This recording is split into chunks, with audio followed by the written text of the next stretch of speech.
This asshole told the boss guy that my apartment was his apartment and he was letting me stay with him. We were miserable and we didn't know why. Well, of course, we were depressed and we were essentially drug addicts. That's okay, we're on our own. Like, we had a panic moment where we were like, we're screwed. We're running out of money. We're running out of food. I'm living off a bag of Doritos. And I struggle mainly with binge drinking. I can go a long time without booze, but when I start drinking, it's like, we're off to the races. And I'll just go for a couple days. I'll just shots and just keep going. They laid me off in a crazy way. Actually, they pulled the Ethernet cable. They literally pulled the plug in the middle of a live stream and just said, "Well, that's it," and then kind of developed a kind of, I guess, cult following there. Some regulars coming into the live stream. It was a shopping channel. It's like Home Shopping Network. This episode of the podcast is with James. He is another YouTube creator. His channel information is in the description below. His story is incredibly fascinating. He talks about moving from Canada to Thailand, to then moving to Korea, back to Thailand, and then Beijing, China. He talks about the highs and lows. The lows being not knowing where the next meal was going to come from, being in a toxic relationship, living with a mob boss, and the highs being the fact that he found success in the media industry. I hope you enjoy this episode of the podcast as much as I did. Hello. Oh, you're interviewing me, right?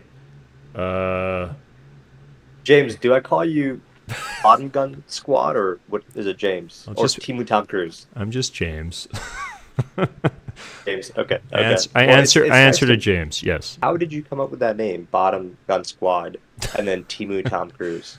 I didn't come up with anything. That's just, those are among the insults that the live stream chat have hurled at me over the last couple of years. And, the history of the YouTube thing is, I used to work in television. Remember that? Remember television? Yeah. And that dying industry. That dead industry, yeah. I worked in TV for a few years, and I was a broadcaster there, and doing mainly sports broadcasting. I got to do some travel stuff, too, and then when COVID hit, they turned me into a COVID newsreader, and that was around the time I quit. But from there, I transitioned into doing kind of corporate live stream gigs. I was working for a company called Newegg.com, who are a e-commerce platform, mainly for PC hardware, although these days they sell pretty much everything under the sun. But I was mainly shilling for tech products, and specifically Chinese tech products, being as that I'm based in Beijing, China. And from there, How did you end up in Beijing, China? Oh, well, that's a long story. Okay. I'll kill this one first. And then I can tell you how I wound up in Asia. Yeah, I've been in Asia for 20 years now. So, yeah. But anyways, working for Newegg, and then kind of developed a kind of, I guess, cult following there. Some regulars coming into the live stream. It was a shopping channel. It's like Home Shopping Network. So we'd be selling items on there. And then we had some regulars who'd come in and check in with me, and I was going through some rough times. I was coming out of my second divorce. I was going through a custody battle with my ex for my daughter. I was not in a good headspace, and some of that would leak out into the live stream. It sort of became my diary. It became cathartic for me, and some people gravitated to that. Eventually, Newegg fired me. Not because of anything I said specifically, but they were just shutting down all their live streaming programs, and they laid me off in a crazy way. Actually, they pulled the Ethernet cable. They literally pulled the plug in the middle of a live stream and just said, "Well, that's it." And I was livid because where's the heads up, and what are you doing, and this is unprofessional, and it was very crazy how they did that. But I like the company, and I enjoyed my time there. And eventually I decided to start streaming on YouTube. I missed it. I like it. I like the medium. I love doing live television. I like the spontaneity of it, and kind of there's a bit of a rush or excitement that comes when the red light goes on and you can't F up, right? You whatever happens, and that's it. And I like that. And I want to keep doing that. I just got addicted to that in some way. And I miss the audience too. So I started to stream on YouTube. It's amazing. Like you were so good on your live streams and your short videos. I've seen a few of them. Like you were like I saw your short video on Dog Man and I was cracking up. You said something like 50% man, 50% cop, 100% something fucking funny. And I was like, I can't remember. okay. 100% man, 100% cop. Don't check that math. And you're Something like, like that. don't check that. Yeah, Right, right. something like that. Thank you. That's a nice thing to say. Yeah, I do enjoy it. So you like that energy of kind of the live audience not being able to fuck up. Yeah. See, like, how do you do that? Because when I go live, I'm like, okay, I'm like, what is there for me to talk about? Like, and you do such a great job of reading through each comment, Yeah. answering, and like you're witty. It's like witty responses. It's again awesome to watch. And I was shocked. I wasn't shocked actually when I saw your channel growth. I think you at one point you had like 1.3, and then all of a sudden you're like almost at 3K, and I'm like, oh my God, like I'm not shocked by that.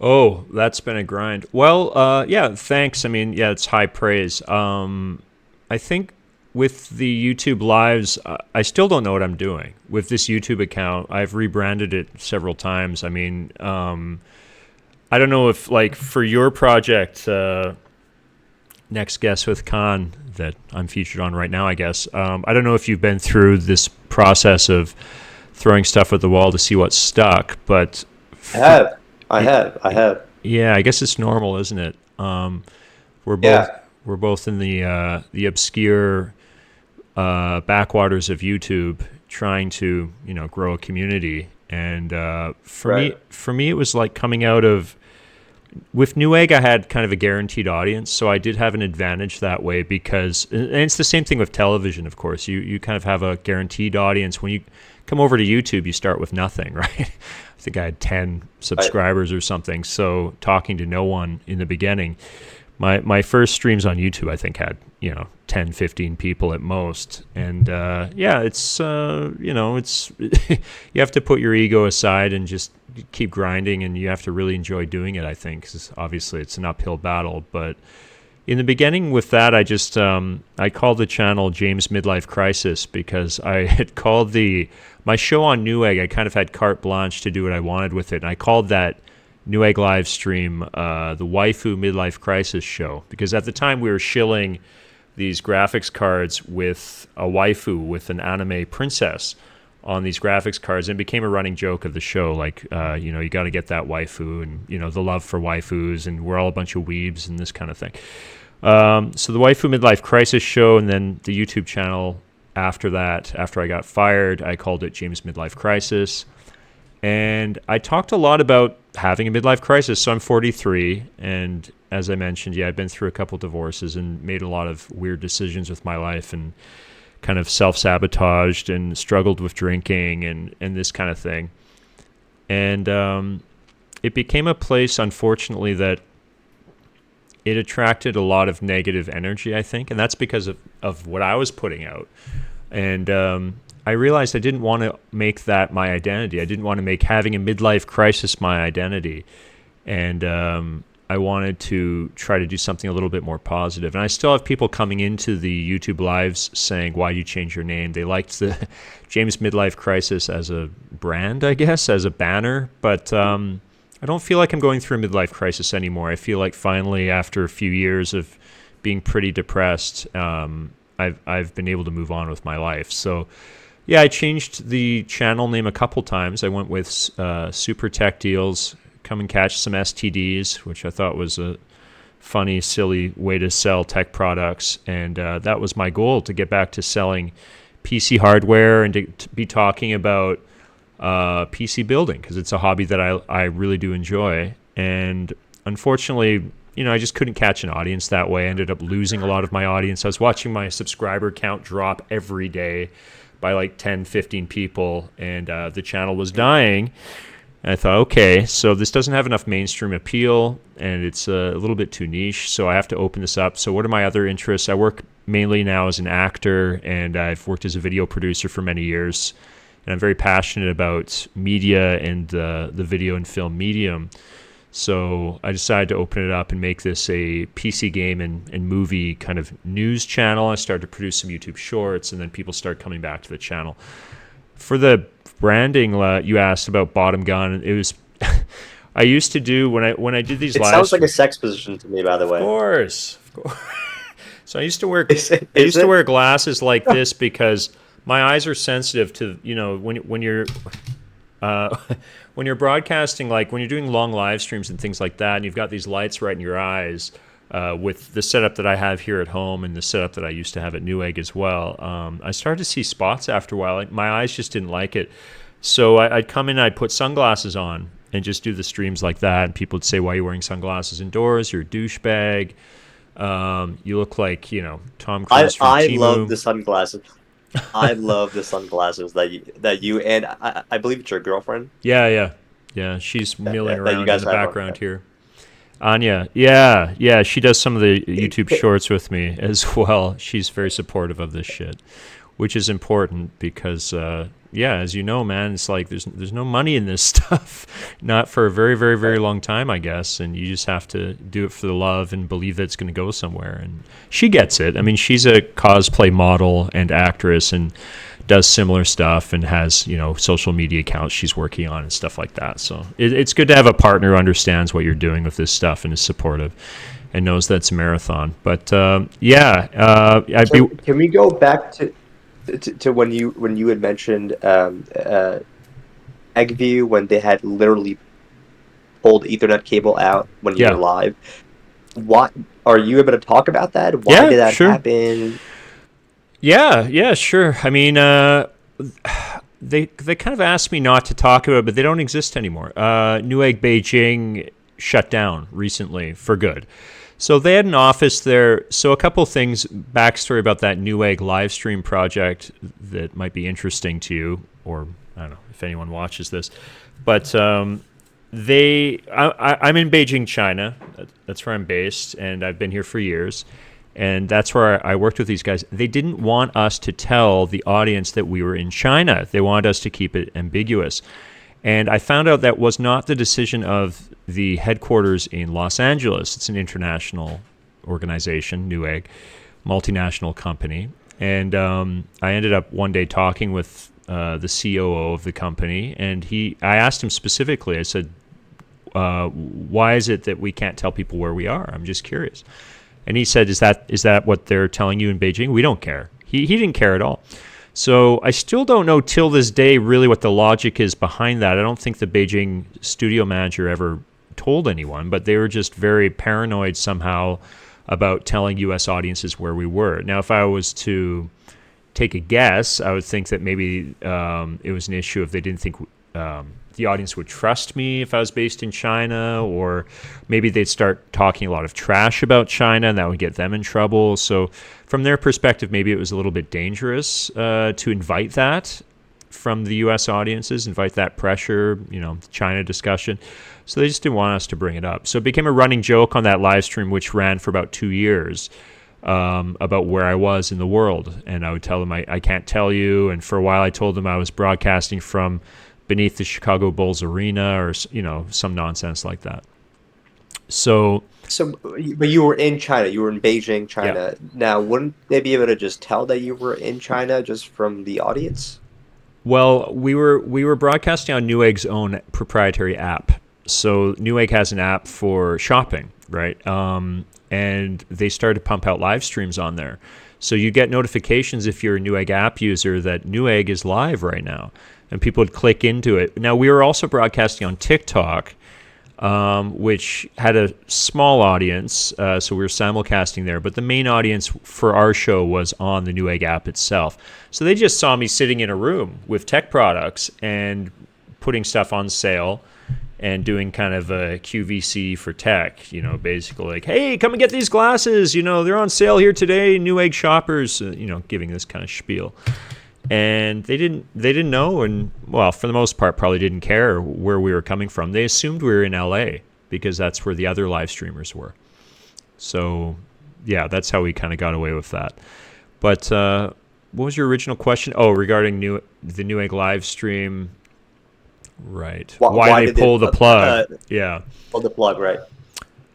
I think that there was a miscommunication between Beijing and LA. I think LA was telling them to kind of just to end it, and I think there might have been a miscommunication. I don't think LA would have asked them to literally pull the plug in the middle of a live stream. It's a really bad look, as you can imagine. Like, we had thousands of people watching at the time, and many of them had been watching for a long time. We had kind of a loyal following on there. And to just suddenly end it, of course, they're all going to be wondering why, and they're all going to come look for me on social media for the answer. So I think that was probably a miscommunication, but I just didn't like how they handled the termination of that project. I'd put a lot into that, and so did our studio team there. We had a couple people there who put a lot into that project, and we quite liked it and had high hopes for it. And our sales numbers seemed good, so I thought that we would survive, but it is what it is. I guess the whole project overall, they're running so many different live streams, and overall, I guess they must have been losing money. So I just didn't like how the Beijing studio bosses handled that. They didn't have very good people skills, and it was odd. They could have just given me like 2 weeks notice and said, okay, here's a heads up. It's nothing personal. We got to wrap up the show. I'm a professional. I wouldn't have freaked out over that. That would have been fine. I'm a contract employee. They can fire me anytime. So that's just the game. Would you say the media industry is a cutthroat industry? Yeah, absolutely. Have you had any experience besides the experience that you've had with with them literally pulling the plug? Yeah, it's cutthroat by design. I mean, so a couple of differences between working in media out here versus in the States or Canada or UK or something like that. There's no unions here. Because it's not unionized, it's very, very cutthroat, and there's a race to the bottom in this industry amongst talent as well. And that's why we do what we can. Like, we form kind of chat groups and things like that to kind of regulate amongst ourselves bottom lines for pricing and to prevent a real race to the bottom that kills us. But it's the wild, wild east out here in terms of all media work. Now, you can sign a contract with a state media company, like I had one before, and you're more or less protected there. And of course, there's workers' rights in China that have gotten better, especially in cities like Beijing over the last few years.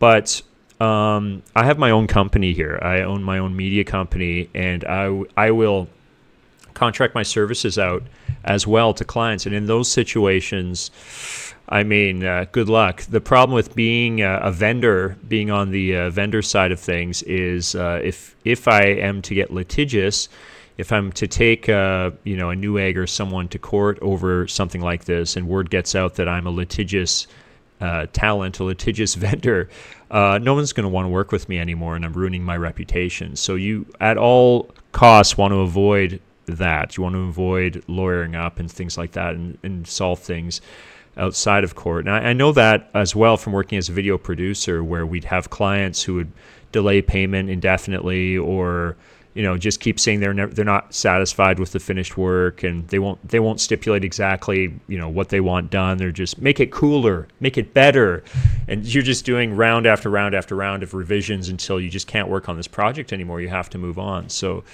I think anyone who's ever freelanced or anyone who's worked, in creative industries will relate to stories like that as well. But being as I was on a contract with Newegg, they should have given me more notice. They didn't. That wasn't handled well, and that's on the studio managers there. That's not on the corporation as a whole. I don't think they were aware of how that was handled, and I do think it was down to a miscommunication and just some personal screw ups. But no hard feelings. It's fine. After that, I was quite worried about how I was going to make a living. It was making up a lot of my my daily nut, as it were. And I got lucky. I managed to land a decent contract doing acting in mobile game ads and working with a mobile game developer and becoming their spokespersons. So I landed on my feet, and it was okay. But I still. I was just curious to know because it sounds like you were such a hard worker. What's the competition like in China? Well, it's interesting. Because there's so few roles. You know what? It might be like asking an Asian actor in the U.S., or like an Indian actor, someone, non-white white actor in the U.S. What's it like? I imagine it's comparable in the sense that, I'm in a small minority group here as a white guy in China, and so obviously, 99.9% of acting gigs are going to go to local Chinese people, which makes sense. I'm not complaining, but I thought they would be going crazy over for a non-Chinese eh, person as an actor or an actress as well. there's not that many roles. I mean, the for movies, lately in the last couple of years, there've been some roles for us as U.S. soldiers because they're doing a lot of Korean War films from the Chinese perspective, which is actually kind of interesting. In a similar vein to the Americans putting out a lot of kind of propaganda-heavy anti-Soviet films throughout the '80s, your Rambos and this kind of thing. Right. Well, the second Rambo Yeah, film specifically. The first Rambo film, you could argue, is right. American, Or but even Rocky, right? Or sure, even Rocky, Rocky when yeah, he's yeah, fighting Top people Gun, and when he's fighting the yeah, just and Chuck Norris with Delta Force going in and shooting the commies, So the Chinese yeah. have taken a page out of that notebook. It looks like, and they're starting to put out their own kind of like look how badass we were, because brief history of the Korean War, the Chinese didn't want to get involved, but the U.S. pushed the North Koreans back up to their border and encroached on their border, and the Chinese were like, whoa, we don't want MacArthur on our border, this is going to be bad times. He threatened to nuke them. So the Chinese threw tons and tons and tons of manpower at that and eventually pushed back the League of Nations forces to where the border is today. But they lost a lot of people doing that, and had a lot of, I suppose, heroic stories coming from that. They were massive underdogs. They had no air force. The U.S. is bombing them the whole time, and they're outgunned, but had a lot of people and suffered a lot of casualties. And they want to tell those stories now.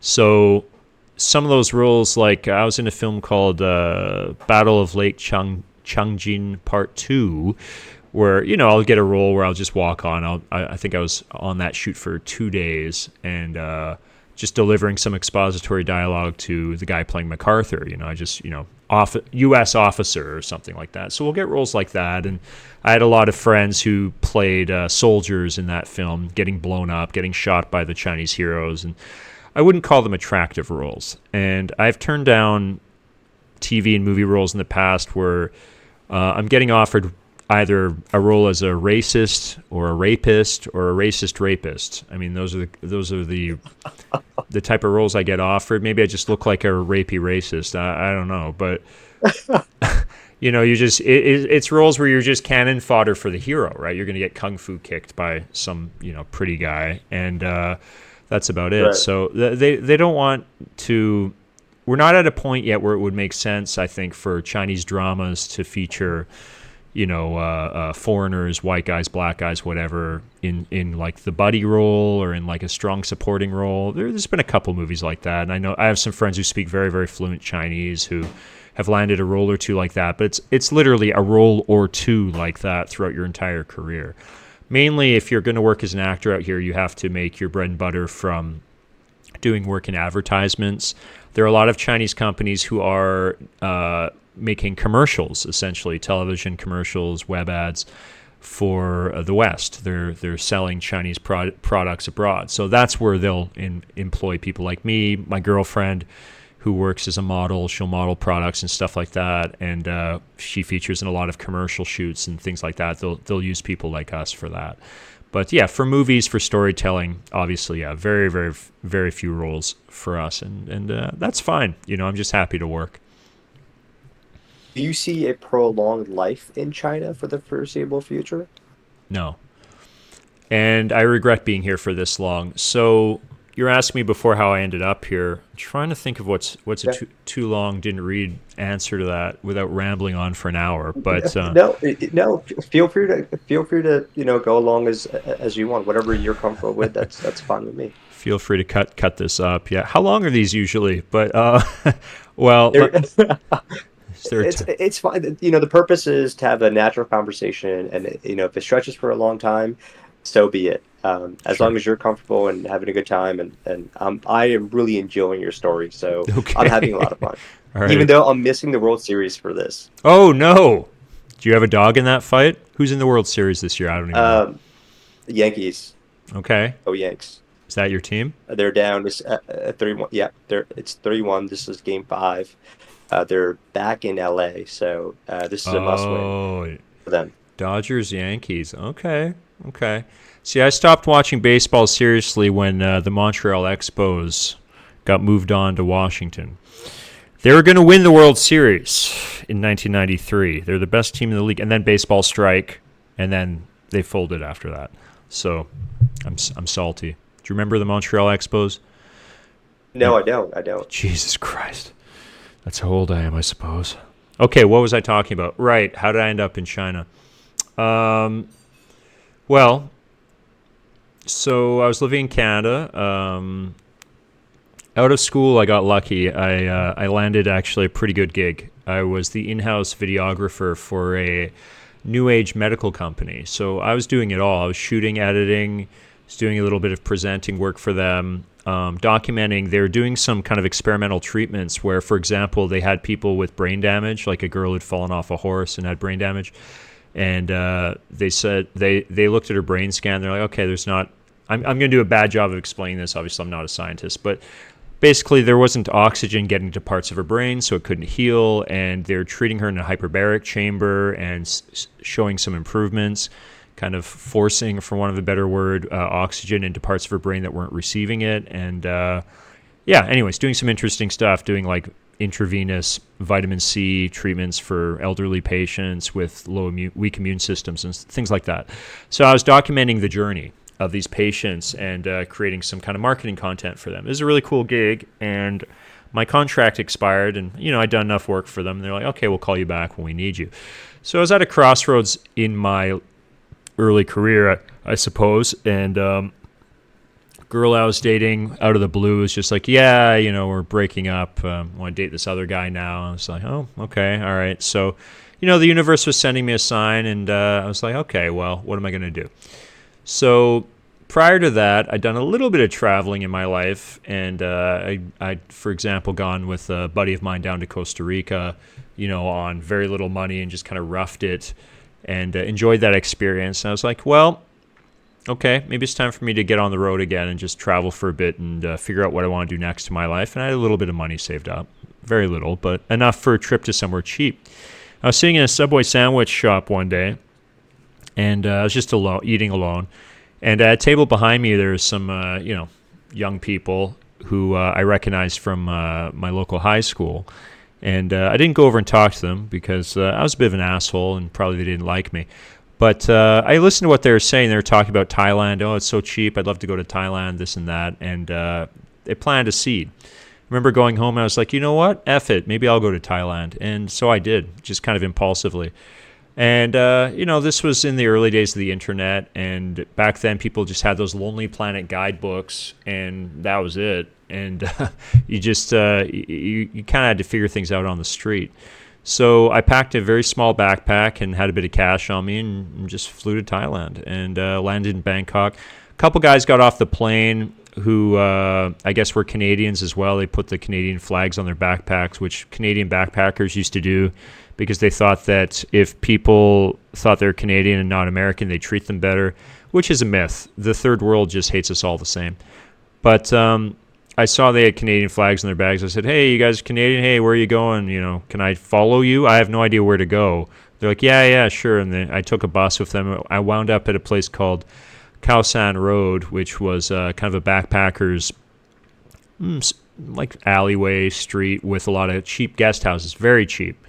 At the time, around, $5, you could get a room with a fan on the ceiling with a shared bathroom down the hall. So I was like, okay, this'll do. I was prepared to rough it, and I stayed there, and so started my journey. After drinking and letting my guard down, probably a few weeks later, toward the end of my trip, someone took all the money out of my room. I had one of those stupid belts where you have the cash in it, and I just left it in my room, and someone took it. So I was out of money. So I was like, well, I could, start calling home and try to get someone to Western Union me some cash with my tail between my legs, or I could sack up and open the Bangkok Post and just start calling want ads and try to get a job. So I chose that because I was a stubborn and proud young man, and making stupid choices and living my life on hard mode. And that became a theme for much of my life, especially my 20s. And I got a job. At that time, the Bangkok Post, back when people used to read physical newspapers, they had a lot of want ads for boiler room style like phone scams, which I didn't know at the time were phone scams, but I found out later, selling things, selling stocks, selling shares, selling whatever, timeshares and shit, like different things to people. Mainly they're targeting Australia because Thailand and Australia are on, similar-ish, I guess, time zones. So they're calling people in Australia, and they're hiring Western English speakers for that gig. I didn't take that job.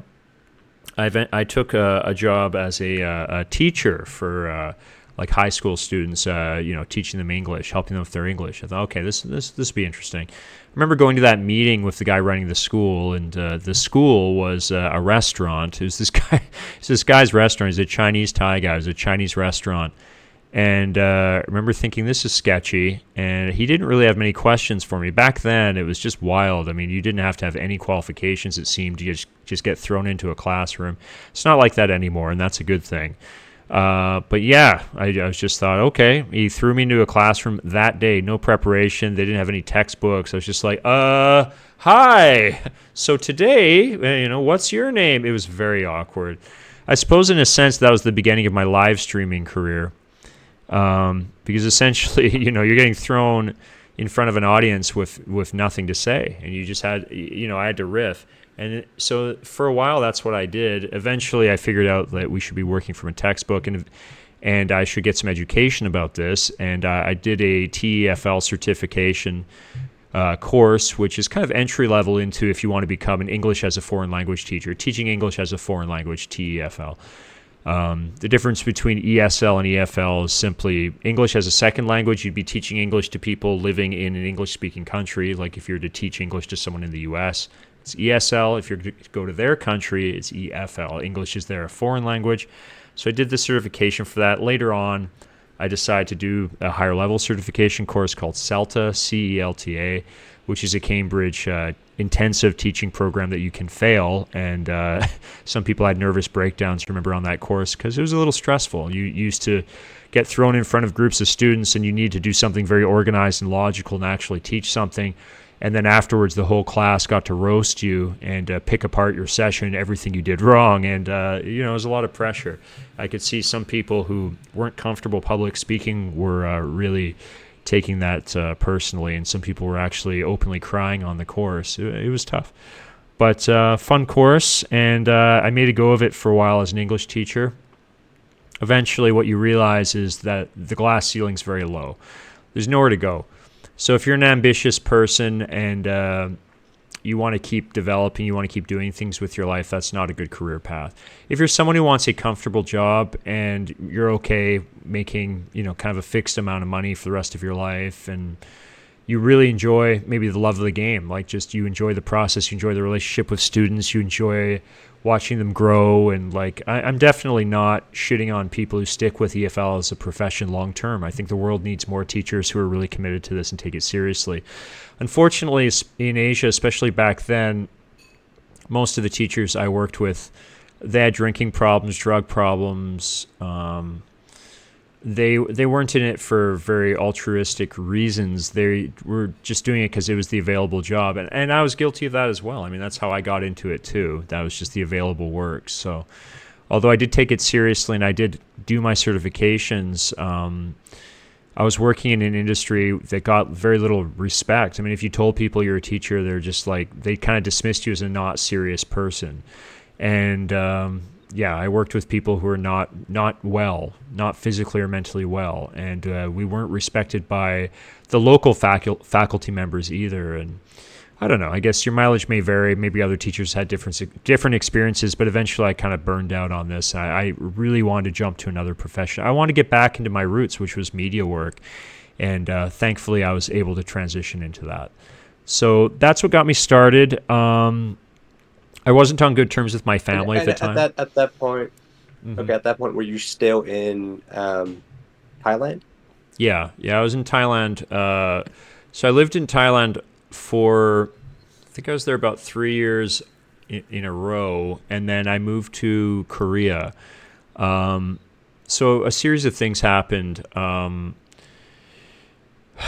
Okay, where to start with this? So I suppose the catalyst of moving to Korea went something like this. So I was actually working at a business technical school where kids coming out of high school were transitioning into college, university, and I was running a program there to get them up on marketing English specifically before they entered university, and I actually quite liked that job. The kids were a little older; they're a little bit more serious, and we could get into some interesting subjects. The textbooks we were working from were interesting, and there's a lot of group work, kind of Western university style group work there. So yeah, they're working in groups, putting together pitches for products, doing presentations. It was fun. It was cool. My contract ran out. It was the summer break, so I had some time. And around that time, actually, I realize now, similar to how I decided to go to Thailand in the first place, two things happened. One, I found myself out of work, and two, something happened with a girlfriend. At this time, it was a girl I was living with. Decided it would be a good idea to rob me, and basically, she'd been seeing someone else behind my back, someone who had more money than me and was better off, and was able to provide for her family better. She was from kind of a rural part of Thailand and had come to Bangkok to make it big.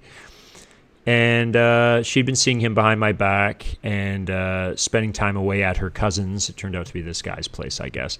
And I found out that me and this guy had mutual friends, and we didn't know about each other, and we didn't know we were being two-timed, obviously. So that was interesting. And when I called her out on it, she decided to immediately contact my apartment management and tell them that we were moving out. And she went and collected the deposit money. And I returned to my apartment later, and they said, Mom, sorry to hear you're moving out. We liked having you here. I said, what the hell are you talking about? I'm not moving out. They said, yeah, you are. Yeah, don't worry. Don't worry. Your girlfriend told us. It's all arranged. We've got new tenants lined up. So, don't worry about us.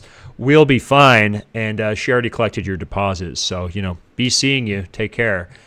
Yeah. So my heart sank. I was like, okay. All right. I need to find a new place to live. And I lost all my deposit money, which I needed. It was bad times. I met another woman who was a little older than me and financially better off.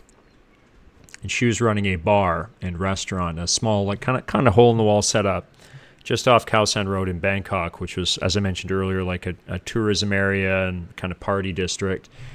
And I ended up kind of teaming up with her, and I was running her bar with her. We changed the menu of the bar. She was running a Japanese theme bar, but around this time, the swine flu had hit.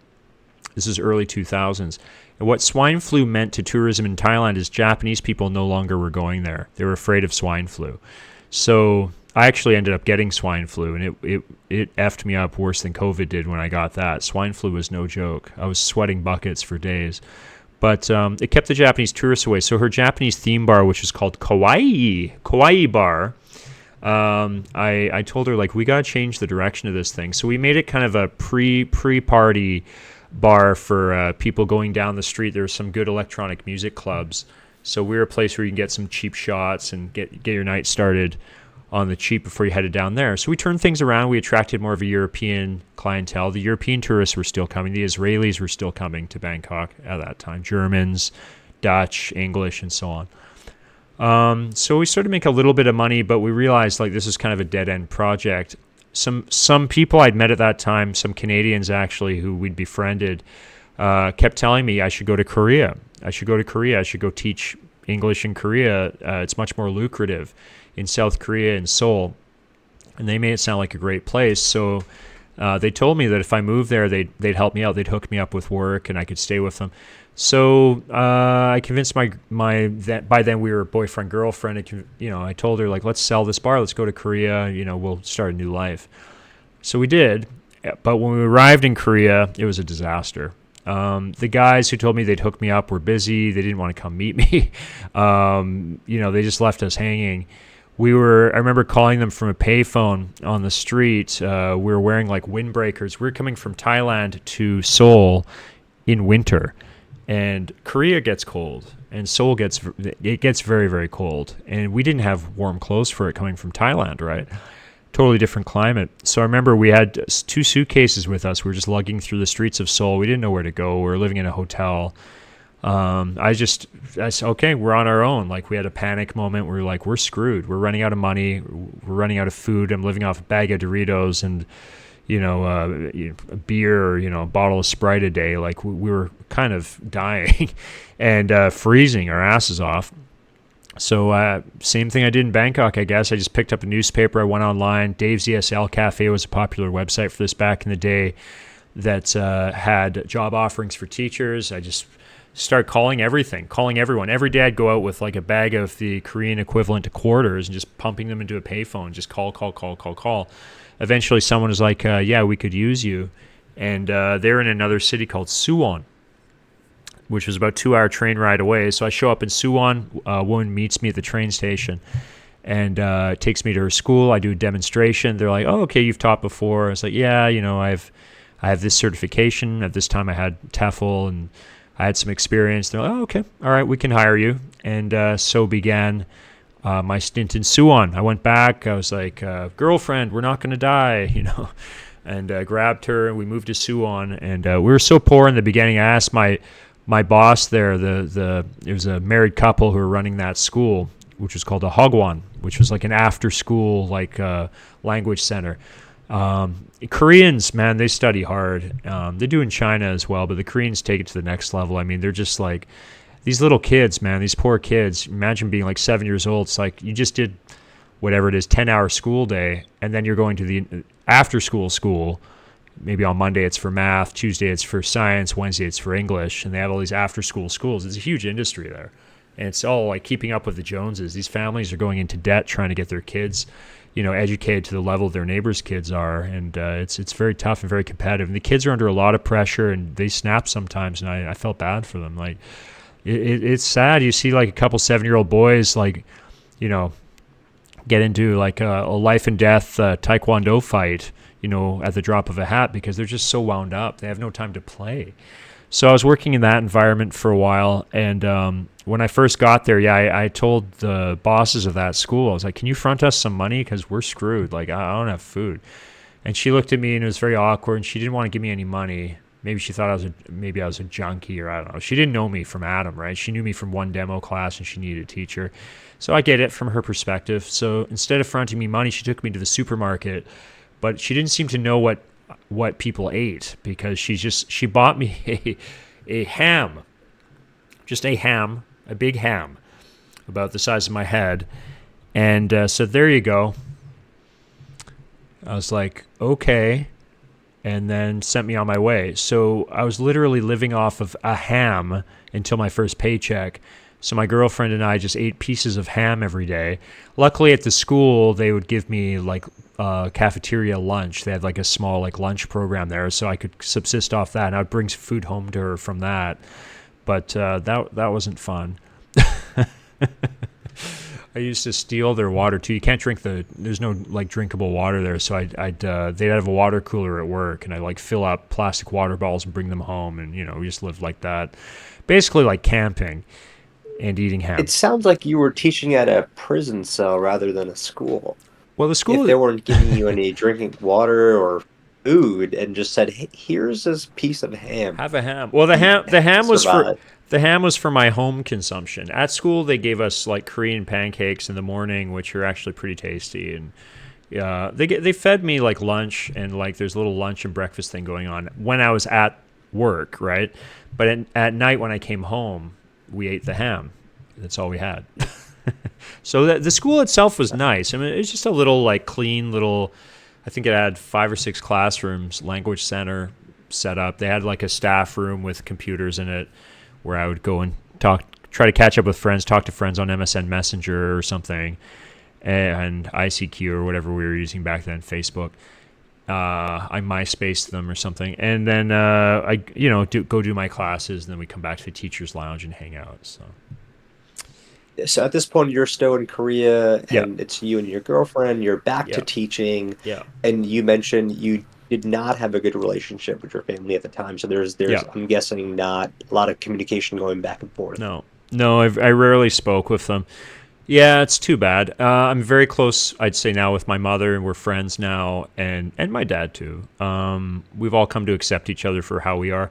I do think that sometimes in families you're just not wired for friendship. Like, have you ever thought to yourself, like, if I met my parents as peers in the wild, would we be friends? Would we sit at the same lunch table in high school and stuff like that? And I think, I could, for me, that's easy. Absolutely not. yeah, I'm like, Dad, you and I have nothing in common. I love you, yeah, but you go collect your coins over there in your cars.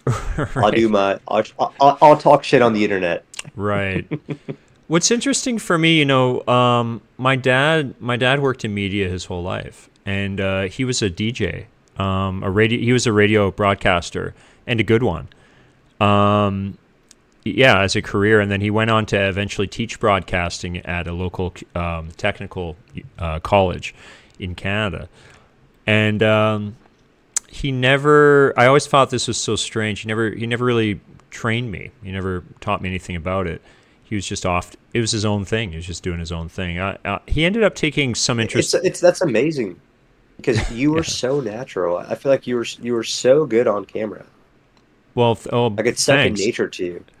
I don't think it always was. I put in a lot of time. I put in a lot of time. I think that I'm an extrovert, as I assume you are. If you want to do stuff like this as a hobby, right? Like you're someone who you kind of feed off the energy from other people. That's why I can do very long live streams. I mean, I'll be like, okay, guys, time to wrap up a live stream. And then some interesting conversation topic will come up from the live chat, and then I'll do another 3 hours accidentally. Like it just flows. And I think for me, the way I'm wired, yes, I think that I can get into flow state very easily, where you're just kind of in that kind of Zen state where the world disappears and you're just focused on your task. I get into that very easily when I start talking, telling stories, and then, as an offshoot of that, broadcasting stuff, being on TV or radio, and I've done a little bit of radio work as well. But yeah, I always found that odd. He didn't train me or pass anything on. He did take an interest in my work when I got on television a little later on after Korea. Eventually I got into actual TV broadcasting, and I showed him what I was doing, and he gave me some tips, and he did have good feedback for that, and it was helpful. But yeah, up until that point, he really had very little interest, probably didn't understand what I was doing in my career.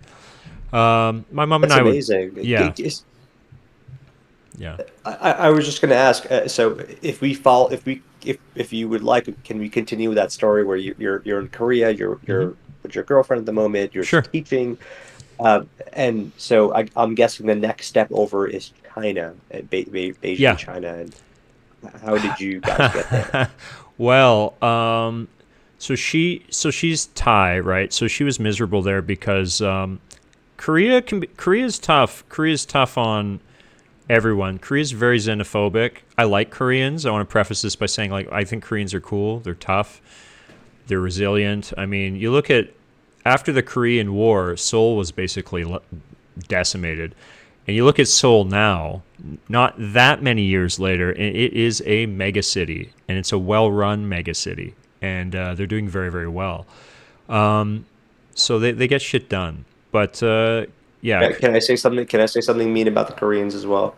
I'll say something nice, but I want to first say something mean. okay. They could take their K-pop and shove it up their ass. Not a fan? You're not a Blackpink fan? No? You don't have Blackpink posters on your... Bro, you're missing out. All right. Not a fan of K-pop. Koreans, Hey, I shout like out. your skincare stuff there. You like their skincare products? Korean, they get shit done, man. I mean, their whole they've done something that actually Canada does this as well. Canada has something called CanCon, so they have Canadian content laws which stipulate like X amount of songs played on the radio must be by Canadian artists, which has been a very good thing for your bands like Nickelback before they, broke into the States and stuff like that would get airplay because DJs in Canada have to find, Canadian artists to play to meet the CanCon requirements. Well, Korea does that with everything. So also obviously because they're consuming stuff in Korean language, but with movies, they only allow a finite number of foreign films into their cinemas every year. So it means that their film industry gets a big boost, right? Because they have guaranteed screen time because of that. They're not Their getting films are amazing. and that's a result of that, I think, directly as well. They've invested in themselves and they've set up a system that supports themselves.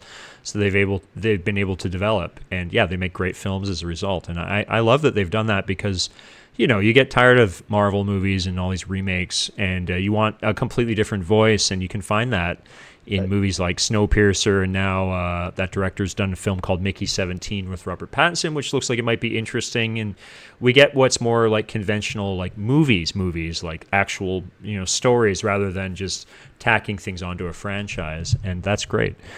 So yeah, Did you like Parasite? yeah, I love Parasite. Yeah, same director as well who did that. Yeah, yeah, Parasite was very interesting. I like movies like that. Yeah, it's not perfect, but it makes you think a little bit, and it's not just action scene after action scene, and it felt like a traditional movie, and I like seeing stuff like that. I even like Beetlejuice, which I watched recently because it felt like a throwback, and it was fun. I liked it. So yeah, That's on my bucket list. yeah, check it out. If you haven't seen the original, watch the original. Watch them back to back. It's fun, and it's nice to see how the actors have aged very well. I mean, Michael Keaton is still he slides straight back into the role. Winona Ryder's straight back into the role. All of them, like it's great. But He's amazing. he is, yeah, he is. He has a lot of range, Michael Keaton. Yeah. Where were we? Yeah, so I'm in Korea,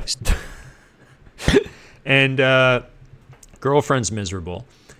Tell me something interesting about her. So she'd lived in Japan for about a decade, and she spoke very good Japanese, and she worked there in factories. And her time in Japan, she never wanted it to end. She wanted to live in Japan forever, and she was living her best life. She's working in a mattress factory, and the first time she told me that, I was like, what were you doing in Japan? She said, I work on the bed. I worked on the bed. I was like, oh, snap, you're a whore. And then she goes, I work on the bed. She was doing this. I was like, oh, okay, Jesus Christ. So you're a prostitute? She goes, prostitute? It's like she wanted to slap me. She goes, what the hell is wrong with you? She was working in a mattress factory pressing springs. And her time in Japan ended because she was there illegally the whole time. She just like tossed her passport and was there illegally. And she'd gone over there with a work program. They're supposed to be temporary, and she never wanted to leave. She was sending money back to Thailand and supporting her whole family. What happened was she bought a car and was driving it, and she wiped out on the freeway. I guess it was raining or something. She got into a single vehicle accident.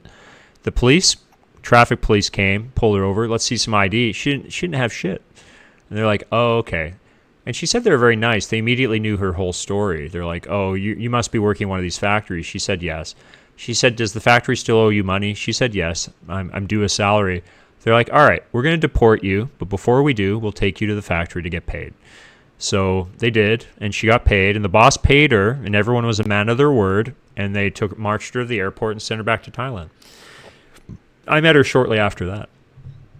She was going through her own midlife crisis because it's like her whole world got yanked out from underneath her. So that's a little bit of history about this person. Interesting person. We had nothing in common, as it turns out, and eventually our relationship would erode, and she disappeared into the sunset years later, and that's fine, and whatever. I don't talk to her anymore at all. But I equate that relationship to like two people in a sinking boat, and it's like while we're both busy plugging holes in the boat, it's like we're so focused on just surviving together and like being a team to survive together. Eventually, when that boat washes up on shore and you're on an island of abundance, like, you get to a good place in your career and you're no longer poor or like, towing the poverty line, we had time to take our fingers out of the holes in the boat and look at each other and sit there on the beach, as it were, and be like, yeah, who are you again? What are you into? I'm not into that. Do we have anything in common? Do we even like each other? And so we kind of reached that stage later on in the relationship and, drifted apart. It's fine. It is what it is. I spent way too long in that relationship. We were together for just over a decade. Because, to be honest, we were plugging holes for a better part of a decade. My career was not going well. My life was not going well. I wasn't making smart choices. If I go back in time, I would have done things differently, but I suppose that's another story. So we're in Korea. She's trying to go to school. They won't let her in because she's a foreigner and they don't recognize her paperwork. And she didn't even finish high school. She went to work in the fields from a young age, and she was a hustler and a hard worker, and she didn't have enough formal education they wouldn't even let her into night school courses. Just a course, not a degree, just a course. They were very dismissive of her, and she got very depressed as a result. Now, she eventually found work as basically a mule, not a drug mule, but there was a Thai community living on the outskirts of Suwon who were working in factories, just like what she was doing in Japan. And they had a little shop that a Thai lady opened there that was importing Thai goods for Thai consumption by the Thai factory workers and basically like overcharging them for that. So if you were a Thai and you wanted to get some Thai movie DVDs or Thai magazines or Thai food or snacks or something, you'd pay a premium price, and that's how they made their money. How did they get those wares in the shop? Muling. So they'd send her with two big-ass, backpacks to Thailand. She'd load them all up, and she'd come back to Korea with them. Now, sometimes they get stopped at the airport. They'd be like, what are you doing? Why do you have 500 packs of Thai instant noodles in your bag? Oh, these are for me, ha ha ha. They'd be like, all right, we don't believe you. We think you're going to resell these. So they'd confiscate her stuff. But that only happened a couple times. Most of the time, they let her through. So she got paid to plane tickets and all this to restock this Korean shop. So she'd just go back and forth. So I didn't see much of her. So I'd be working. And we were both heavy drinkers as well. She's I think it's safe to say, like a full-blown alcoholic. For me, I struggle mainly with binge drinking. I can go a long time without booze, but when I start drinking, it's like we're off to the races, and I'll just go for a couple days. I'll just shots and just keep going.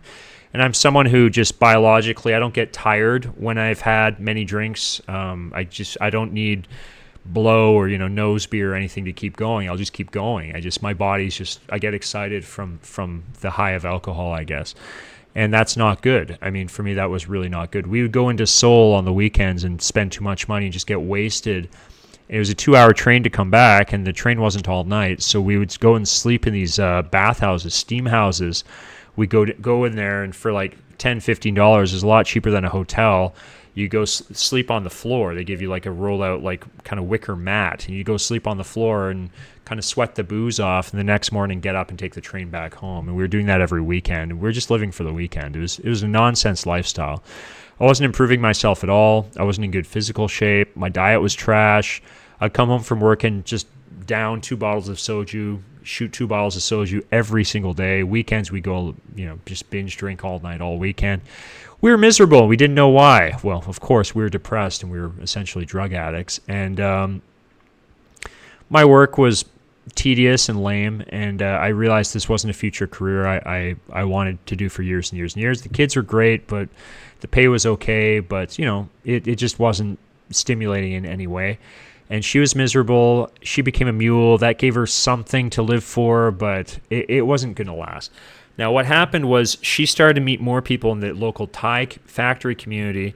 And we got introduced to this guy who's such a character. This guy was like the Thai Godfather. He looked like Thai Marlon Brando too, but like even fatter. This guy was like he had big jowls. He looked like a big bulldog, and a big guy too. Like Thai people aren't known for being tall, but this guy was a good 6 feet, probably 240 or something. Like, he was a big dude. And he was an older guy too. I think he was late 50s. He would dress like a mob boss, act like a mob boss. And he ended up staying in my home in Korea, and this became very awkward. So what happened was My Thai girlfriend, she started hanging out with these Thais, and one of these Thais was a newspaper reporter who was working with a newspaper focused on labor news, Thai labor news. So he'd been sent from his newspaper to Korea. This month, Korea, next month, Singapore, wherever there were pockets of Thai communities working, he would go interview them, talk to them, write stories about them, and also establish this newspaper in the local, whoever's selling Thai stuff. So he was there for business development, but also as a reporter. This guy was such a sneaky bastard, and he was like, hey, I need somewhere to crash for a couple days. Is it okay if I stay with you? A couple days turned into weeks. He became that guy. He just was never leaving. He moved himself in. He moved his girlfriend in. I was like, what the hell are you guys doing? My girlfriend and I had a lot of arguments about this because she was like, no, come on, let them stay. I don't have any friends here. I'm just like, this guy is like basically in his tighty whities sitting in my living room all day drinking whiskey. Like, get rid of him. Well, he, it turns out, was working for the aforementioned big mob boss looking Thai guy. So when big mob boss looking Thai guy came to visit Korea, this guy was like, come stay with me. This asshole told the boss guy that my apartment was his apartment, and he was letting me stay with him. I didn't find this out till later. So one day I come home, and there's a circle. Thais like to sit on the floor, right? So they're all sitting on the floor, and they're just going after Johnny Walker Black Label. They're all drinking, whiskey, and they've got a whole spread in front of them. They've got all their Thai food, and it's all, delicious fish and all this stuff. I come home, I'm just like, honey, can I speak to you in the other room? What is going on? How have they multiplied? Why are there all these Thais here? And she's like, well, it's awkward because this guy told that guy he could stay with us. I'm like, well, he can't. And she's like, well, we shouldn't throw this guy out. I was like, what do you mean? I'll go throw him out right now. She's like, well, he's like a mafia guy, and, you don't want to piss him off. I was like, what do you mean a mafia guy? I'm like, oh, what are we doing here? So I go back into the other room, and the boss guy was actually very friendly, and he spoke like, my Thai was conversational at this time. I've been in Thailand a few years, and I've been speaking a lot of Thai with her and these other characters, right? So, but his English was also very good, and we started kind of talking a little bit. I sat down and calmed down and said, all right, I'll have some whiskey with you guys. Let's see where this goes. And he started telling me stories about how he was younger. He worked in Dubai, and he worked with an international team, and he'd been around the world. And so this guy used to be an overseas labor guy himself, and then eventually he started up this kind of union where he became kind of a what they called a mafia guy. How he became powerful was he became the gatekeeper, deciding which of the rural Thai workers got to go overseas, and he was the one placing them. So, for example, if a factory in Korea had a contract, and it's like, we want 50 workers, that contract went to him first. So he was the guy who was like, hey, these contracts would change people's lives. If you're a Thai farmer, you're only working maybe half the year at most, because they were rice farmers, right? So half the year they'd have crop to work on, half the year they just wouldn't. So they just sit around and, maybe drink whiskey in the village, and they weren't doing anything productive. Imagine getting a contract paying you more money than you'd ever seen in your life to work in a foreign country. It's a big adventure. It's a big opportunity. He controlled those deals. So a lot of people owed this guy a lot of favors. So if you messed with him, he had a lot of desperate kind of working class Thais he could call on to mess you up. So he was that guy, and he loved that. And he'd dress like a mob boss. Like, he'd wear all black. He'd have the black top coat, black tie on black shirt, black on black on black. And he'd kind of walk around with this air of authority, and everyone would kiss his ass.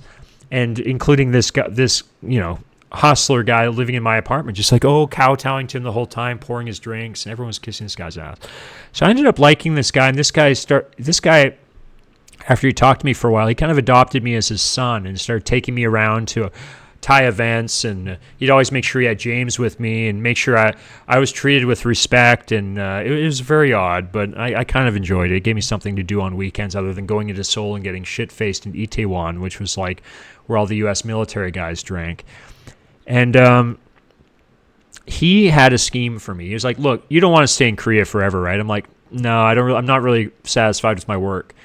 He goes, how about this? You come back to Thailand with me. I'll get you a working visa, which was very hard to get in Thailand at that time. And I'll get you a working visa, and we're going to start a company together. And we're going to do, he says, I'm sending all these Thais abroad, and the government gives me budget to train them before they go abroad to work in factories. You are going to teach them English they need to navigate the airport, navigate immigration, and navigate foreign countries. I said, that makes sense. That sounds like actually a cool project.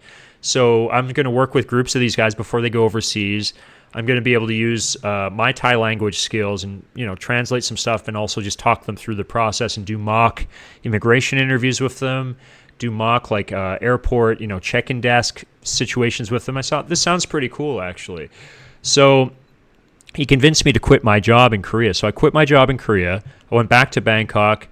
And then it's all total horseshit. So he just flipped my life. So everything he promised, oh yeah, it's a lock-in. I'll get you a work visa. We'll open this company. We'll do all this. It's just all speculative bullshit. So I show up. He brings me down to his workplace. He has a huge conference room, hundreds of people. I'm going to say maybe 400 people sitting there in rows. And he brings me up on stage. And I thought I was just going to say hi. And he goes, James, talk to all these people in Thai as well. So it's like, okay, heart's pounding. I'm like, I've never, done public speaking in Thai before. This was interesting. Throws the microphone at me.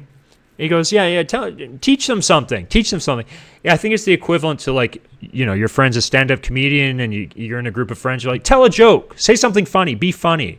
So teach them something. You're a teacher, teach something. I'm just like, what the F? No preparation, don't know what's going on. So I kind of bullshitted, and then he suddenly turns this session into something very political. He starts railing against the Thai government, railing against them. I'm like, what the fuck is going on? I'm just like, what is going? And you could see the people in the audience. It's a mixed bag. Some of them are getting very uncomfortable. Some of them are into it. Yeah, you tell them. Some of them are just looking around. I was like, what is going on? So this guy is going after the government in Thailand at the time was the elected government, but they're the government supported by the royal family, who, if you're not familiar with Thailand, they call all the shots there. They're the real mob of Thailand, and you don't want to mess with them. So he's basically... Didn't someone from Thailand just get sentenced to death for corruption? I haven't been following the news over there for years. I don't know. But Thailand's a democracy, and they're very proud of that. In fact, part of their national anthem, they talk about, we've never been colonized. They're very proud of that. And the rest of the region don't like them very much. Cambodians and Thais have a rivalry. Malays, Burmese, they've all been colonized at certain points by European powers. Thailand wasn't officially colonized, but that's also because their king was educated in Europe and made deals with the Europeans so that they didn't need to colonize them to get what they needed from them. So there's not colonized with a heavy asterisk if you want to get into your Thai history. They also fought a very unknown war. If you're into unknown wars, if you're watching this, you can look up the Franco-Thai War between France and Thailand. They fought a border dispute in when the French were controlling Cambodia and started encroaching on Thai's land, on Thai soil. The Thais went and fought the French, and the French sank their entire navy in one day.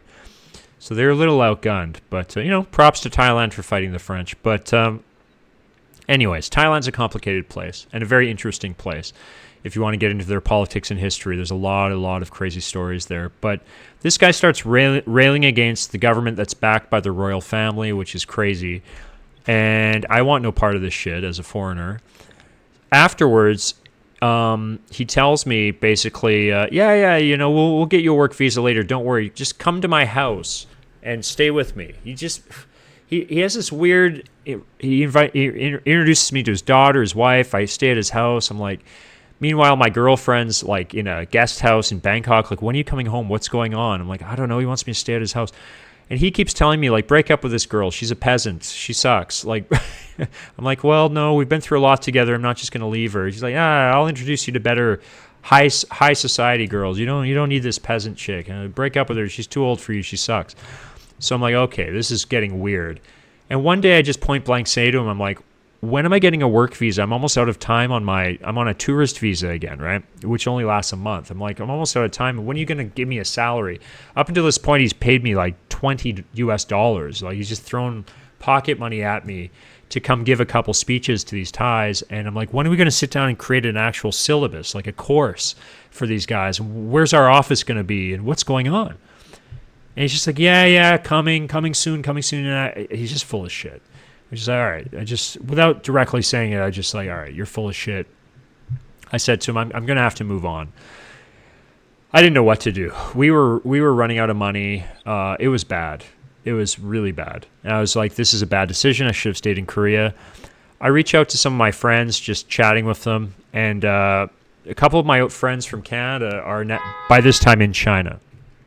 And they've been living up north in Harbin, and now they just recently moved to Beijing. And they said, you know what, man, why don't you come to Beijing and see what you can do here? Because this place is developing fast, and we can introduce you to some places, and you can get work. And I said, well, I've heard that story before in Korea. They said, no, listen, you can come stay with us. We have an extra bedroom where we're living. There's 3 of them, and they're renting like a quite a large apartment in Beijing. In Beijing, this was a very long time ago. This was like, when was this? 04, 05, something, 05, and something like that. It's still early 2000s. Beijing was not the Beijing it is today. Everything was under construction. They're going through this process of development leading up until the 2008 Olympics. So I told my girlfriend, I'm like, look, I don't have enough money to fly us both there. I really didn't. Like, it wasn't good. I said, we have enough money for you to stay here for a while. I'm going to go ahead, and don't worry, I'll send for you.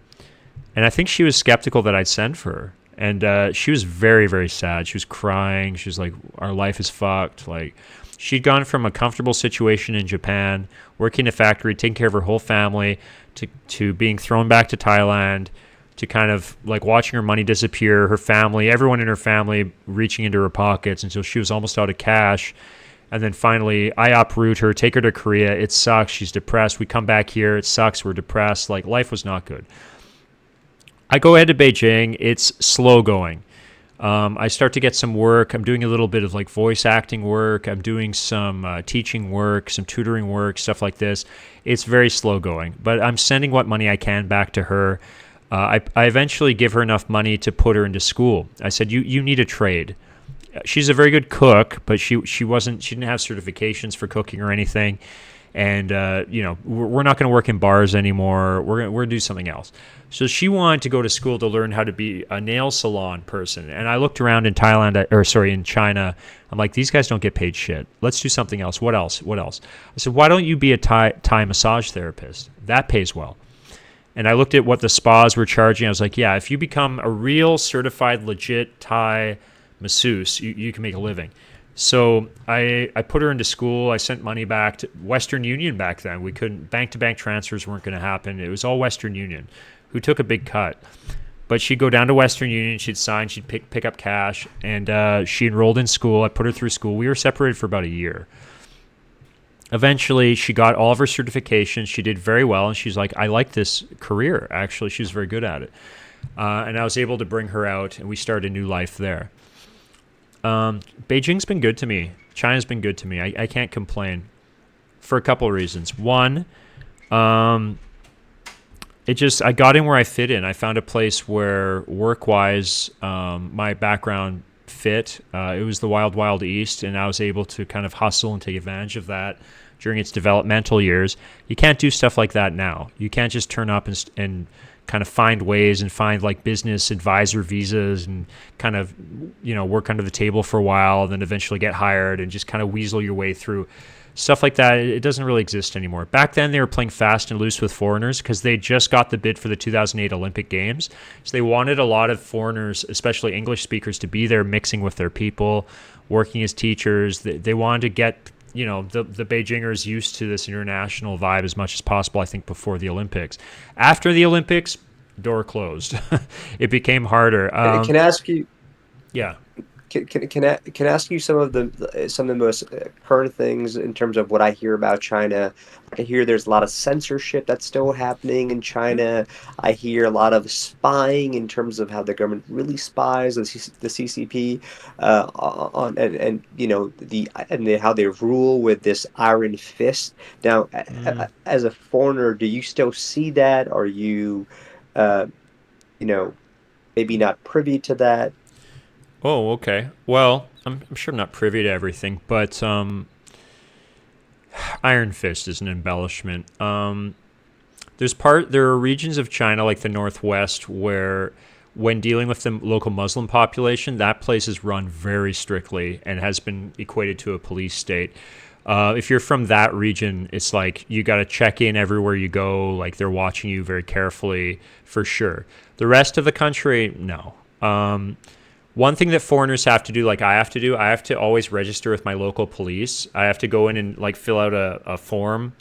Like every time I leave the country and come back in, or I change my place of residence, I have to register and be like, this is where I'm living now. I'm back. I'm here. In theory, if I just stayed in the same place all year, I wouldn't have to, ever deal with the police. And they're polite and it's pleasant. And I have never had the police hassle me, ever, ever. I've been hassled by police a lot more in the West. I mean, American cops, Canadian cops are much more likely to get into your business. Chinese cops, even cops who are kind of on patrol, like walking the streets, they don't really talk to people. They don't really interact very much. It's just different. It's funny because yes, censorship definitely exists. If I start railing against the CCP right now, that would be a problem for me if somebody found out. Like the next time. Yeah, and I'll give you an example of one because I was talking to one of my friends who's from China, Chinese origins, and he was sharing the story about how his uncle had searched up something on the internet, uh, and it was flagged in their search, and the next day, the CCP was at his uncle's door, Mhm. um, telling him to write an apology letter to Xi Jinping and say this will never happen again. And so I've heard stories like that, and I just go, oh my gosh, like that is so extreme. I've never Now, of personally course, heard like of that. Hmm. okay, okay, and of course, like now, of course, we have similar to that. There's some there definitely is censorship in America and the West too. I'm not saying there isn't, but Yeah. that extreme in terms of just like searching something up and it being Oh yeah. flagged, I thought was insane. Yeah. And of course, I hear things about in terms of 60 Minutes. They did this long form uh, episode with the U.S. ambassador of China, Hmm.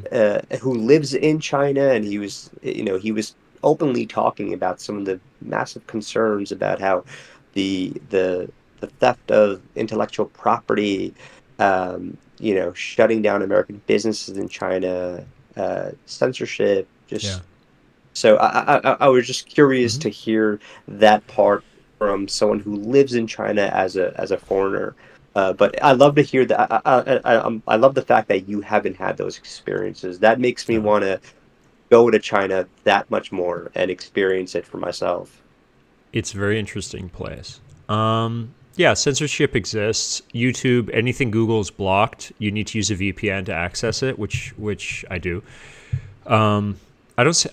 China has no axe to grind with me, no bone to pick with me. I don't have anything negative to say about this place. It is what it is. I don't know. I don't think I know better in terms of how to run a city or country. When this comes up on live streams, I just put it like this: I've taken my phone, I've taken the live stream that I do for a walk before to show them Beijing, and Americans are surprised. I walk across the street and there's Starbucks, there's all sorts of like, foreign luxury goods and shopping malls. Look, Chinese people and American people are way more similar than they are different. I mean, people here, I agree. I 1000% agree with that. it's don't believe the hype, right? And you know this, but just to anyone who's just getting their China news from the U.S. media, it's the same thing for Chinese people getting their American news from Chinese media. These guys have agendas. China's always painting America as a very unsafe place to live, filled with savages shooting each other in the face every day, and that's the stories that they tend to show. America shows China as ruled with an iron fist, and you have no freedoms, and the cops are at your door every day. Neither of which are true. Again, the police interactions I've had are The very friendly. constant boogeyman. Yeah, you just need an other, right? You need an other to move the needle for ratings and shit like this. Look, you can come here as an American and wear an American flag on your hat and an American flag jumpsuit. Nobody's going to bother you. Nobody's going to yell anything at you. They might Oh my God, comment. I would do that. Well, I would absolutely do they might com- that. they'll just comment, "Oh, you're from America." Like, there's no beef here. Chinese people, look, they have no beef with you guys. They have no beef with anyone. Well, maybe Japan. Japan they have beef with, but that's historical. But with America, there's no beef.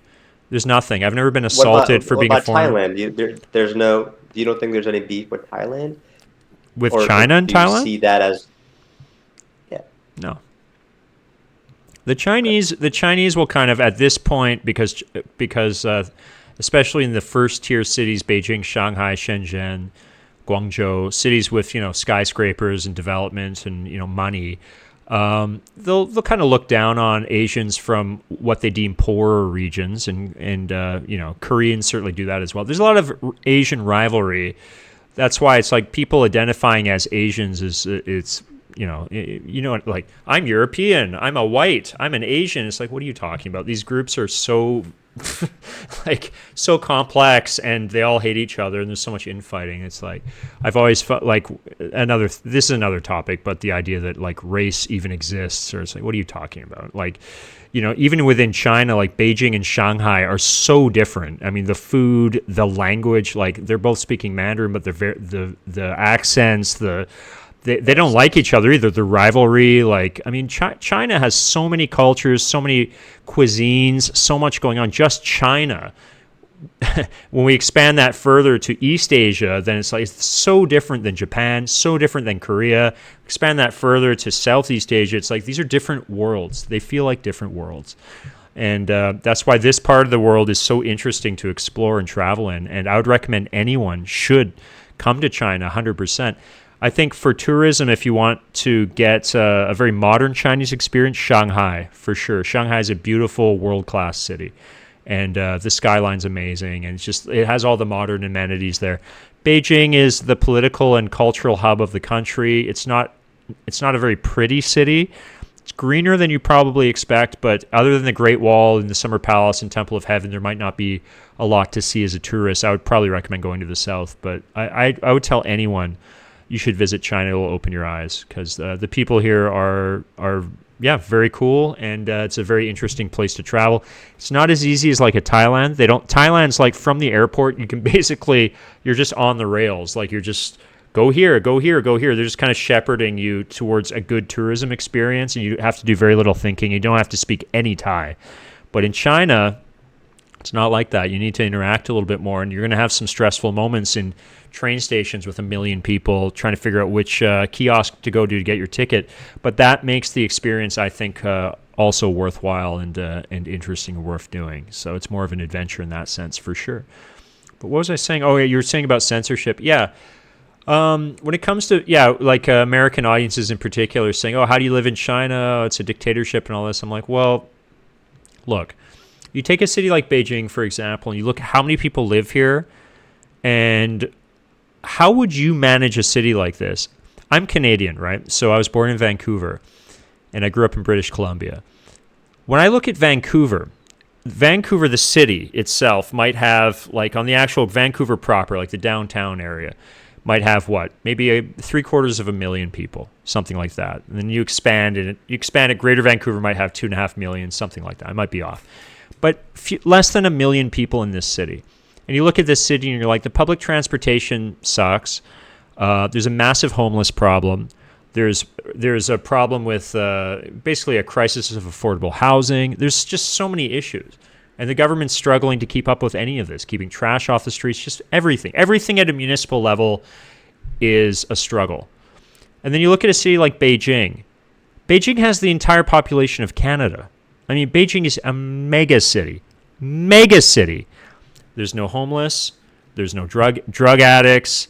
The public transportation system is night and day. It's next level. You can get everywhere. They've expanded their subway system so comprehensively. Bus system, it's all super affordable, dirt cheap. Subway system, bus system, I, all this stuff. I encourage people to look at some of the stuff that they're doing in China. They've got these drone shows that that they do, and they're creating these amazing light shows with these drones, and their technology is so advanced. Their tech, their railway system. They have, there was another day I was watching a video a few days ago about how they built this entire highway with just robot construction Hmm. machines where there was just no human contact.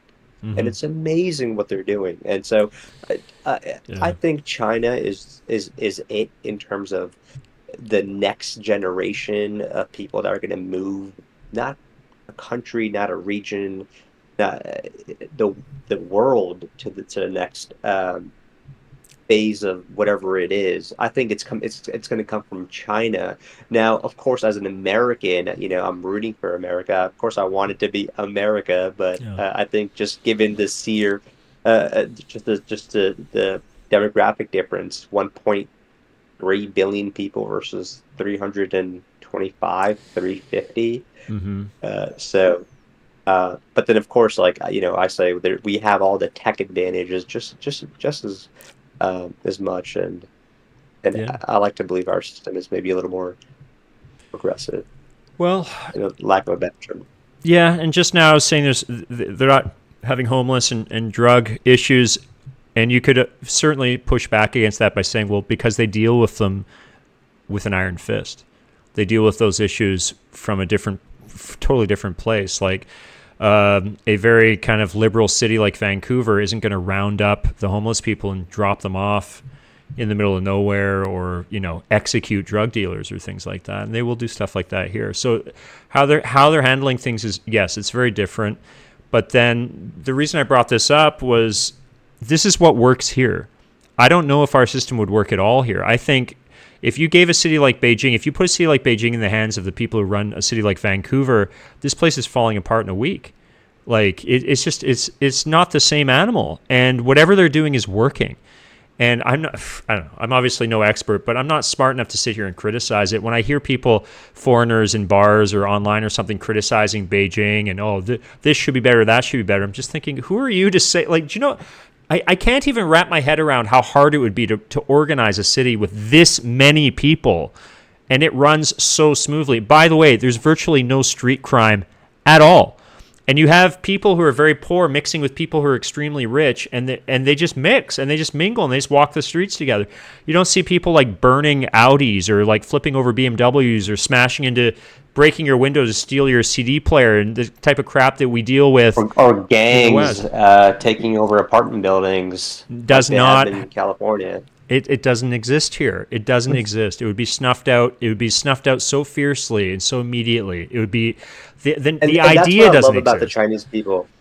Hmm. That's what I love about the Chinese people and the way they think. They don't think in 4 year, 8 year terms like we do at home, or in the West, I should say, because I guess Right. politically, if we're speaking, there's 4 year and 8 year terms. Unless you're in the Senate, you're there for pretty much life until you lose.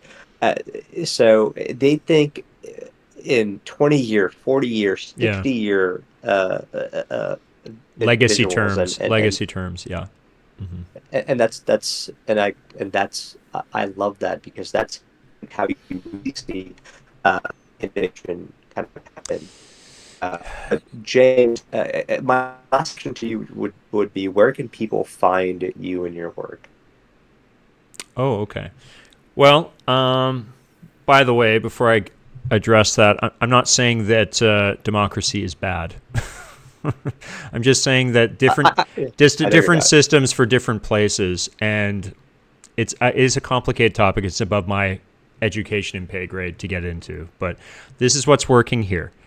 And if they're to open this up to an election, to a federal election, wouldn't other powers, for example, the CIA, want to get involved in that? Want to put a pony in that race? Haven't we seen that before? I'll just leave it at that. I don't, like it's complicated. It's Yeah, of course, that they're bad actors. I mean, we've overthrown so many governments. It's not, yeah. We've put in obviously, puppet yeah. states Obviously, they all would be across the afraid of it. world. Yeah, they'd be opening themselves up to that, and it's just a very complicated topic, I think. So, all I can say is that if you come here as a foreigner and you think that you're going to have police at your door all the time, and you can't say things and chat with your friends online without being spied on, all this stuff. They are able to see records for apps like WeChat, which is our equivalent to like WhatsApp and Twitter rolled into one. Yeah, it's all, they can see all that. And if you do drugs here and you get arrested, they're going to go through your phone. They're going to flip your phone. They're going to find everyone you've ever talked to about drugs. They're going to deport your ass. You're going to deport everyone you know. They have the means to do that. They have CCTV cameras everywhere. If you break the law here, you are effed. If you try to protest against the government, you are effed. You do not have the freedom to do those things. That is 100% true. That is real.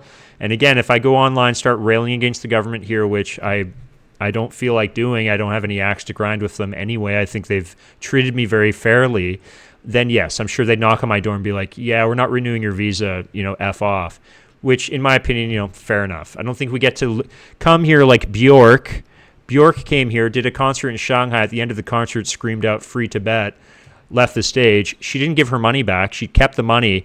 And as a result of that, the concert organizers got in huge trouble with the Chinese authorities. And they used that as an excuse to ban foreigners from coming and doing concerts like that and cracking down on that. She made the whole landscape here effed up for artists. She cost a lot of people money. She kept her money. James, She sucks. isn't that like the beauty of free speech, and like we're allowed to say what we want about the government, even though we Yeah. can criticize them, but we could also praise them as well, right? I think that's um, for me, that's I guess the beauty in it. Like It, I should be allowed to criticize my government, but also be allowed to praise them where where it's deserved. I agree. If I could snap my fingers and change that about this place, I would. It's not my place to say, but I agree. I like that. I like that I can criticize the Canadian government without fear of reprisal. My point was just, if I'm going to come here, I'm going to Fuck work you, here. Trudeau. I can say "fuck you, Trudeau." Yes, I'm not a fan, Right. but I can come here. Fuck My you, point is, Trudeau. if I choose to come here, nobody put a gun to my head. I chose to come here, set up a business, pay taxes, and make money here. Right, Bjork. If you're choosing, nobody put a gun to your head. Bjork, you must go to Shanghai and play a concert. If she has an issue with the Chinese government, don't go there and take their money. Don't go there and take Chinese money. Yell at them, shit on them, and then dip out. That's bullshit. That's absolute bullshit. All right. So if you have a real issue with what's going on here, it's not like we as foreigners. What does she think? She's going to affect change? Oh, okay. China's like, oh, we're going to give up, Tibet as an autonomous state now because Bjork yelled something about it. No. So if you have an issue with this place and if you think, China sucks and you don't want anything to do with it, fine. Don't come here and take their money. She could have given the money back too. She didn't. So, screw you guys. I see you. I see. Wait to visit China. You should. You should. And if you come through Beijing, look me up. I'd be happy to show you around a little bit. You know damn right I will. You know damn right I will, You're, man. you're welcome to. So to answer your last question, to wrap this up, where can people find me? My YouTube channel is called Bottom Gun. BottomGunSquad is the handle. So youtube.com/@BottomGunSquad. Why Bottom Gun? You asked me that earlier. Temu, Tom Cruise. These are just things that people have called me just to rip on me. I've also been called the Jared Leto, if he Jared let himself go, the radioactive Topher Grace, the ugly Willem Dafoe, the Robert Pattinson with full-blown AIDS. The chat roasts me all the time. And one time I was wearing aviator glasses on a live stream. They said, "What's up, Bottom Gun?" And they started calling me Bottom Gun. And then Tom Cruise from Temu. Instead of Top Gun. Said Top Gun, Bottom Gun. Yeah. And I decided to just go with that as the channel name. I'm gonna stick with James. Is that cool? That's I'm gonna great. Stick with James. You can just call me James. But I leaned into that for the channel name, and I'm over there doing game and movie news. We live stream 10 p.m. Eastern Mondays and Fridays, and some other days as well. But definitely Mondays and Fridays. You can catch me live streaming, and I interact with the chat a lot. So if you have any questions about anything, you just want to chat with me about anything, even if it's about life or anything that you're going through, we get into all sorts of different topics there. But we're kind of anchored by PC game and movie news, and that's what we like to talk about as hobbies. So thanks for asking.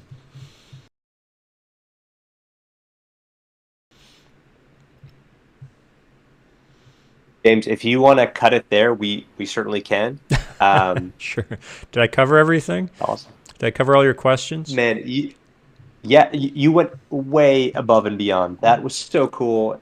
I had a lot of fun and so interesting to learn about your story, of how you went from Canada to uh, Thailand to Korea, and then back to Thailand, and then to China. Beijing. Oh yeah, I to tack onto that. Eventually, I did move back to Thailand after Beijing, and I opened up a spa. And there was a civil war in Thailand, and I had to leave. Yeah, so that was another Oh my God. that's a Okay. whole other story. That's a whole other story. That's maybe for another time because we're an hour and a half in. I don't know how long you want to do this. Yeah, You're gonna have yeah, too much editing work. we're an If hour. you ever want to talk again or do this again, let me know. I'll tell that one. Yeah, That but was did you crazy. have fun? Yeah, Did yeah, you of have fun? course. Yeah. I love yapping anyway, but yeah, very nice talking to you, and I like your Yeah, energy. You're very calm, and it's a good environment to talk in, definitely. thank you. I appreciate that. And again, I'll let you. I guess you'll send this to me, Yep, and I'll edit it. Uh, you know, please be patient. My editing skills are not as good as yours. I don't have like a pro setup. I'm working off my work laptop and no kind of problem. just uh, you know, What do you do going for what do you do for a going with living, the by flow. the way, when you're not doing this? I work in corporate finance as a PM, Okay, project manager, and cool. so that's my my 9 to 5. Sometimes 9 to 9, depending on the work days. Right, right. And this is Uh, your and passion then this project. is right. Yeah, this is my passion project, and I'm having a lot of fun. I get to meet so many amazing people with different experiences, and it's just interesting having these conversations, and more so just like listening to them in terms of their story, like yours. So uh, I don't really know where this is going to go, but in terms of pivot, you were talking about pivoting. Hmm. Um, where if the channel pivoted yet. And my pivot to this channel was before it was financial news, Hmm. where it was my buddy and I, we were shooting financial news, kind of like short videos, how what you're doing with movies, but it was about financial clips for the day. Oh, that sounds good. So any highlights that were Hmm. happening, like your evening briefing or your morning briefing. Hmm. And what I realized in that, it wasn't fun. It felt rushed. It Hmm. didn't feel creative. It didn't feel natural. Hmm. So uh, I said, okay, what does feel natural? And I think this to me feels more natural, where I get to ask other creatives on social media to come on and converse if it's about a specific thing they want to discuss, whether they're an expert divorce lawyer or sports player or sports medicine, whatever it may be, or if they just want to have a long if they want to have a conversation, and if it naturally kind of goes wherever, as long as they're comfortable Hmm. having that conversation. I think that's what this channel is about, really. So I'm having fun. And by the way, you were recommended by Mike, Hmm. I guess, who watches you and B. Hmm.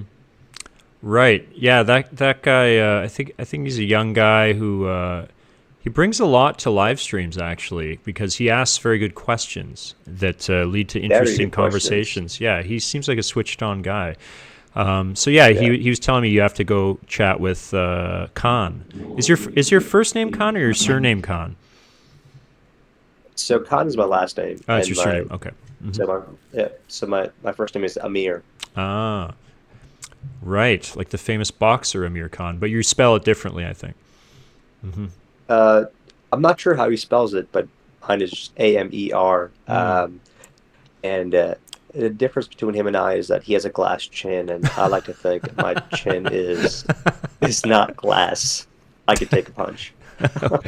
Well, he spells his AMIR. It became a glass chin from being punched so many times. I think, unfortunately, in his case, yeah, he had quite an Yeah. amazing career. Yeah, I'm an Amir Khan fan. I like watching him, but I hope he doesn't fight anymore. Yeah, I don't like watching him get knocked out like that. Oof, oof, oof. Yeah, he got destroyed like in, I think 13 seconds. One of his matches was Yeah, very short, and yeah. it was just like, dude, Everyone's figured him out now too.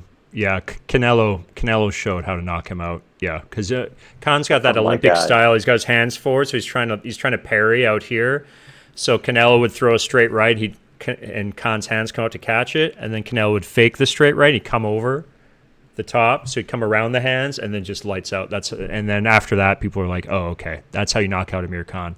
It's so ingrained in him. His guard style is so ingrained in him. Like that's a wrap. Like Yeah, he doesn't know how to protect himself, and his biggest fight was against Mayweather, and Mayweather's just schooled him. I remember, but I did think it was his best fight too. Like I thought it was Amir's best fight was against Mayweather. My favorite Amir Khan fight was against Maidana. Because Maidana is a heavy hitter, and Maidana knocked him down in that. But he fought back and he won that fight, and that was very good. That was a very fun fight. I would recommend checking that one out as well. I'm glad you're a boxing fan. That's cool. That's cool. Actually, one of the things I do in China is I'm a partner in a boxing promotion, so I put on fights, and I train and have boxed myself, and I'm a huge fan. So yeah, that's another project we do out here. Yeah, we got fights coming up on November 9th, actually. We've got a pro show coming up, and I'm the ring announcer for that, and I'm also an official. I'll be judging fights, and I also get in the ring as the announcer, the kind of Michael Buffer, like, ladies and gentlemen. So that's a lot of fun.